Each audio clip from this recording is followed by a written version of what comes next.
Aujourd'hui je vais vous parler de Sirius de Stéphane Servan, donc le deuxième livre finaliste que j'ai lu pour le Plib. Oui, je tourne cette vidéo le même jour que La Faucheuse parce que en fait je pensais faire une vidéo pour les deux, mais on m'a dit que c'était mieux de faire une vidéo par livre, donc je me suis exécutée et c'est pour ça que du coup je tourne le même jour. Bref. Donc Sirius, là, certains d'entre eux, enfin je suppose que certaines personnes qui regardent cette vidéo le savent déjà, j'ai abandonné ce livre. D'ailleurs j'ai créé un espèce de débat sur le groupe Facebook du Plib. En fait ma question de base c'était juste, est-ce que si j'abandonne le livre, je me jurerai pour le Plib ou pas, sachant que j'ai fini par dire que si je devais continuer à terminer ce livre pour rester membre du jury, je le ferais pas parce que c'était pas possible pour moi. Et donc, chacun a donné son avis en mode ah mais non, tu pourrais terminer le livre, ah mais non, t'as le droit de les abandonner, ah mais non, c'est pour le plaisir, enfin bref, tout le monde a donné son avis. Au final, Céline, je crois que c'est elle qui m'a répondu, de Booktuber Apps, et Pauline de Watatra m'ont dit pas de problème, tu l'abandonnes, tu donnes ton avis, et puis c'est pas.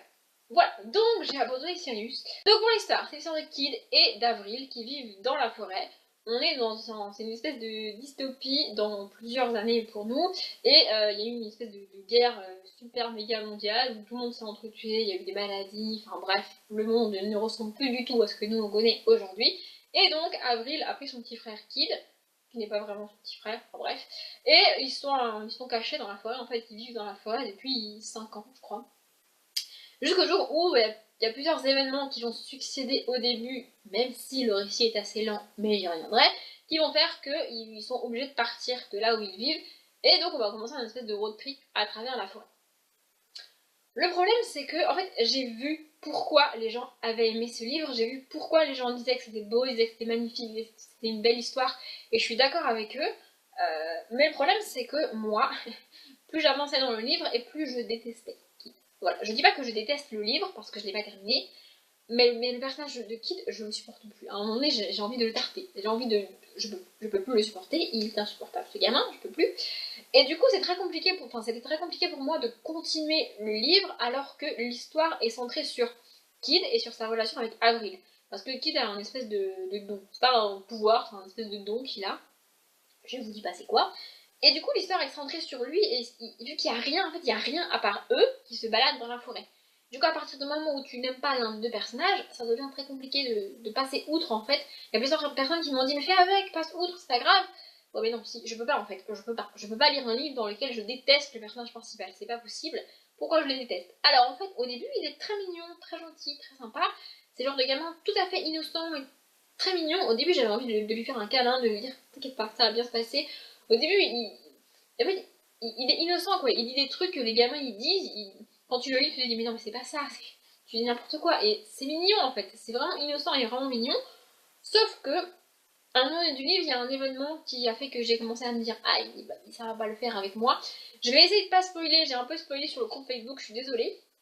Mais en fait, il trouve un truc dans la forêt que lui n'a jamais vu parce qu'il trouve un truc de notre monde à nous que lui ne connaît pas parce que lui il a grandi dans un monde où il n'y a plus tout ça en fait. Et du coup il est persuadé d'avoir deviné ce que c'était. Du coup il dit à Avril ah ouais c'est ça c'est trop bien et tout. Et elle lui dit non. Elle essaye de lui expliquer qu'il s'est trompé et que c'est pas ce qu'il croit, que c'est autre chose. Elle lui dit 4, 5, 6, 15 fois. Non, c'est pas ça. Elle essaie de lui expliquer. Mais le gamin il est complètement buté. Il lui dit non. C'est limite s'il lui dit pas ta gueule, j'ai raison, alors qu'en fait il a tort. Et donc c'est Avril qui finit par lui dire ok d'accord t'as raison. En gros elle lâche l'affaire parce que le gamin refuse de l'écouter. Et moi ça m'a rendu folle en fait. Il y connaît rien, il a jamais vu ça et il refuse de l'écouter. Enfin ça m'a rendu folle. J'avais déjà envie de le darter à ce moment-là. Et puis ensuite on avance dans l'histoire, donc il se balade dans la forêt tout ça. Enfin il se balade, pas vraiment une promenade de sentier, mais bon il se balade dans la forêt. Et là, Kid se met à faire n'importe quoi, à mon sens. Il commence à parler comme un bébé. Alors là, vous allez me dire, il a 5-6 ans. Oui, mais au début du livre, il parle normalement pour un enfant de 5-6 ans. Et vers la page 120, il se met à parler comme un bébé. Je pourrais vous lire des passages, mais ça n'a pas d'intérêt. En fait, je pense que je commençais déjà à pas le supporter. Et ça a fait que moi, j'ai pas pu, en fait.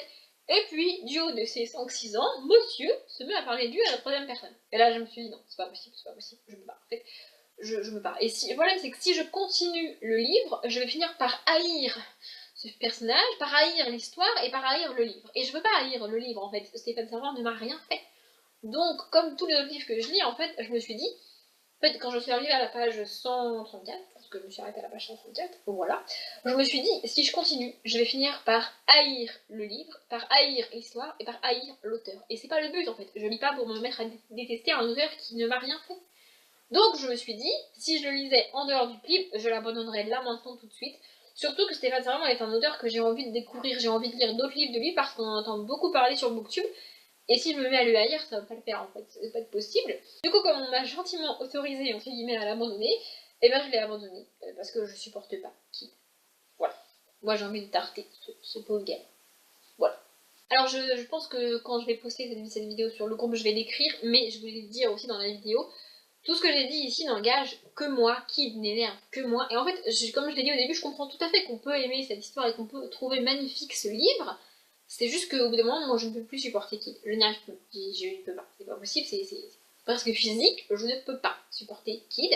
Donc si vous arrivez à l'aimer et à le supporter quand vous lisez ce livre, bah, très bien, aimez votre livre, votez pour lui même si vous êtes jury et que vous voulez.